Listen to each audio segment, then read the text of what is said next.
Are you interested in getting free skins by doing nothing extra but simply playing Fortnite? Well, if you're on PC, check out PlayVig. Basically what PlayVig does, it allows you to sign up for simple quests that track your in-game scores, and once you complete those quests, you can earn yourself points, which you can then turn into V-Bucks for skins or whatever you want. Once it's green in-game, your quest is active and you're ready to go. If you want to earn some free skins simply by playing the game, check out PlayVig, link below. Yo, what is up guys? It's the Goblin and welcome back to another Fortnite tips and tricks video. In today's video, I'm going to be talking some more about this game and the changes around the meta and what you have to focus on and what I've been focusing on more to get more solo wins as of right now, because this game is literally constantly evolving. The changes from like the end of season 4 to now, which is like 2 weeks into season 5 or whatever, like it's been insane the amount of changes. I mean, at one point the suppressed SMG was the best gun in the game, and now then we had the P90, which was people was running triple P90s, and now that's nerfed, and now we got the guided missile. The changes are insane. They've really amped it up, and it is hard to keep track of the meta, so we're going to talk about all that in today's video. Now, in tomorrow night's videos, when I do the challenge videos, I'm going to be announcing some winners of my giveaways for all of this week. So if you guys want a chance to win, basically I give away V-Buck codes. All you have to do is be subscribed to my channel. If you're not subscribed, you can go ahead and subscribe right now. Comment down below what console you play Fortnite on, and then drop a like on this video. I'd really appreciate if you guys could do that. Let's get right into these tips and tricks. So the main thing is knowing the meta, and I'm going to talk about that to start this video a little bit.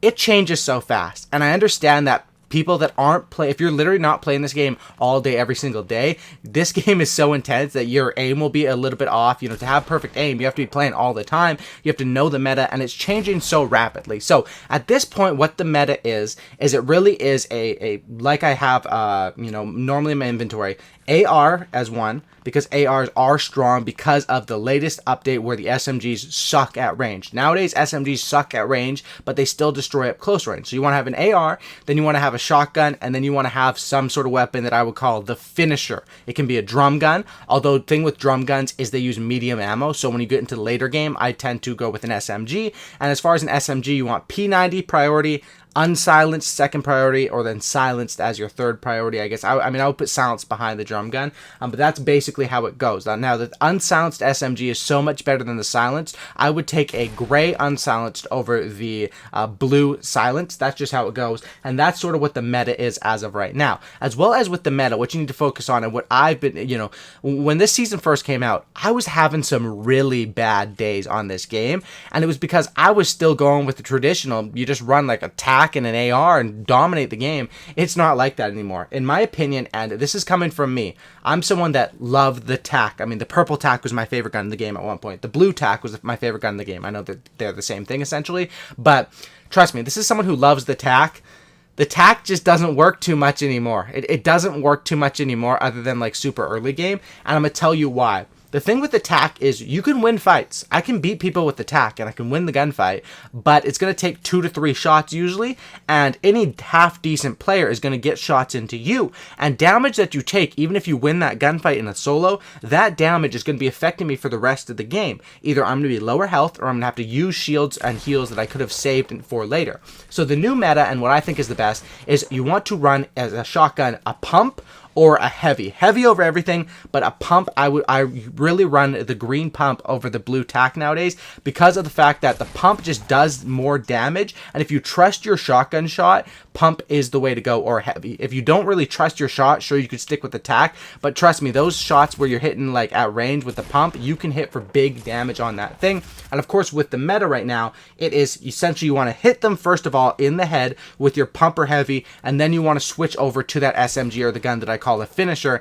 and that's how I get the majority of my kills. You know, once you hit them with that big shotgun shot, you have the advantage on them, and then you just switch over and spray. Exactly how I did it in this gameplay right here. That's essentially how most of my close range gunfights can be. Even if you miss that first shotgun shot, you just switch over and you have to spray that SMG, crouch spray, aim at their head, and hope that it pans out. Now that's basically how the meta is looking as far as right now. As far as other things that change, when you're using a pump or a heavy instead of a TAC, obviously there is a time in between shots, right? So what you want to do is when you get that first shot in, you usually want to go and build right away. You want to build in between shots. And that's something that is a major key this season. So you want to take that shot and then boom, block them off basically instantly. Practice going straight from the trigger and shooting at someone to getting the build. So you get those shots in when you are ready, but they don't have a chance to do really any damage to you. That's really the proper way to do it. And if you can get good at that, a good player is someone that not just wins gunfights, but they win gunfights without taking any damage. And that's such a major key that,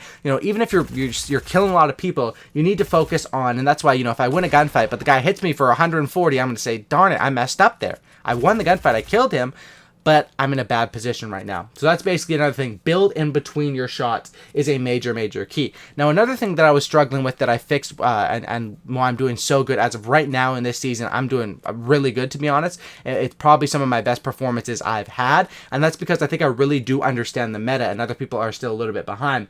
Take the long range shot just to get the damage. This is something that I was before. I'd be a little bit skeptical to like take that long range shot, but you have to do that, man. It's worth of course, the reasoning not to take the long range shot is that you're going to let them know you're there. But if you think you can hit that shot and you can line it up and you wait for that crosshair to tighten on your AR, or of course if you have a hunting rifle or whatever, that's even a more riskier shot because it's harder to hit.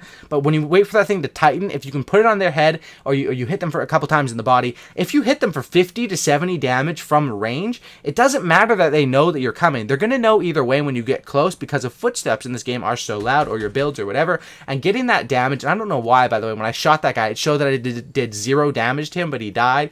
I don't know what that is. I guess some sort of glitch.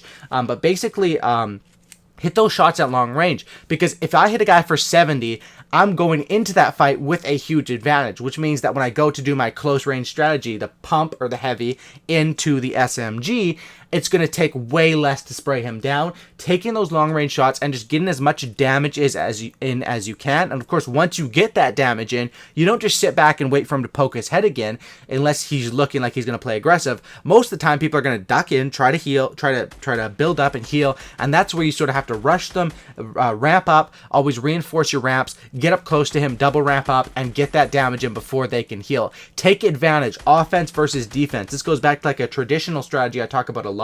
Like, I haven't talked about this maybe in like quite a while, but offense versus defense. When you hit those first shots, you're on offense. Look at me against this guy. I am on offense. I am going straight up with the builds. I realize this guy, I did some damage to him. I'm on offense. Boom, hit him with the heavy, switch to the SMG. It's just this rinse and repeat, and I take no damage there. I actually take 7 from fall damage, which I don't really know how I got shot down because I thought I was connected. Doesn't matter. 2 med kits right here. No problemo. There you go. Next thing is for maintaining height advantage is a key. Like, look at that right here. I have this height advantage, and I'm not going to drop until I know that, you know, either the guy's super duper weak or I have a good chance to get a shot in on him. Having that height advantage, you know, that you fight so hard to get, it is worth, you know, trying to do whatever you can to maintain it. And then the last sort of tip I would give for the meta nowadays is bounce pads. A lot of people, I talked about this in my last tip video, I think, a lot of people have bounce pads and they just don't use them. Late game with that rotating storm circle, and actually made a terrible play today where I was trying to rotate with the storm circle with the bounce pad, but I bounced the wrong way. But that was because there was so much going on. If you're smart with it, like I usually do, I make some great plays and get wins where, you know, that feeling where you're on the edge of the circle and then you see that last circle is in the storm on the other side and you're like, oh my goodness.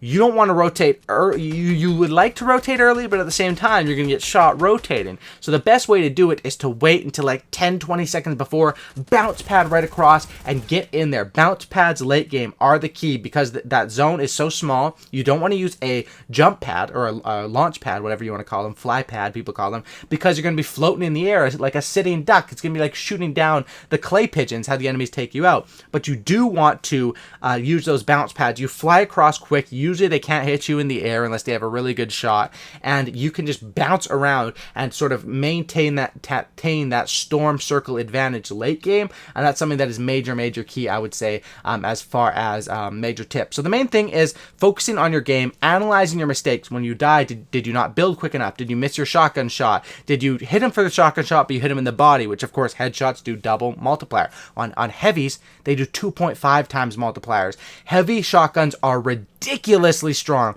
The P90 is ridiculously strong. up close. At range, don't even bother shooting with SMGs at range, because you'll see 8 damage, 11 damage, 11 damage, and you're gonna be like, okay, what the heck is going on? So that's why the meta is sort of, I understand people were hating that SMGs were so darn overpowered before they fixed the range on them. They are still very strong, borderline overpowered, but there still is a use for other weapons. There still is a use for hunting rifles or for scars or different stuff like that. And that's basically how it goes. As you guys can see here in this gameplay, I implemented a lot of the different tips that I was talking about. I see this guy right here. I see it's time for offense because he was just in a fight. Now, I don't know if this guy's full health, but just based off calculations or based off assuming, if he's just in a fight, he's probably fairly weak. And then boom, I'm able to get the explode and get the kill. Hopefully these tips help you guys out. Make sure to drop a like, subscribe if you guys are new, and have a great night. I'm out. Peace out, guys.